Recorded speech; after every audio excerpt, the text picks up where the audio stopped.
শেখ হাসিনা কইছিল 10 টাকা কেজিতে চাউল খাওয়াইব। আপনারা মনে হয় জানছেন না সম্ভবত 10 টাকা কেজির চাউলের স্লোগান আপনারা 2008 সাল উনছিলেন। আপনারা 10 টাকা কেজিতে চাউল খাইছেন নি?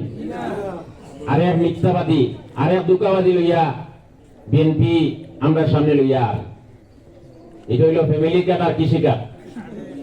নামের পরিবর্তন, ওই যে মুদ্রার অফিট আর অফিট, একটা মুদ্রার অফিট আর অফিটের কোনো ব্যবধান আছে নি? খোকা চাই আপনি এখন কি আমরা কৃষি কার্ড দিই না? আমরা এখন কি সরকার থেকে দেওয়া হয় না?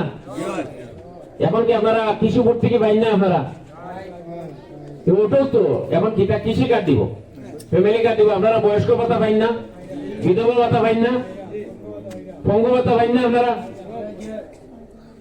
এটা হইল আর একটা দুঃখাবাদী। আল্লাহ, এটা একটা দুঃখাবাদী। এই দুঃখাবাদীতে আপনারা পড়েন না যান।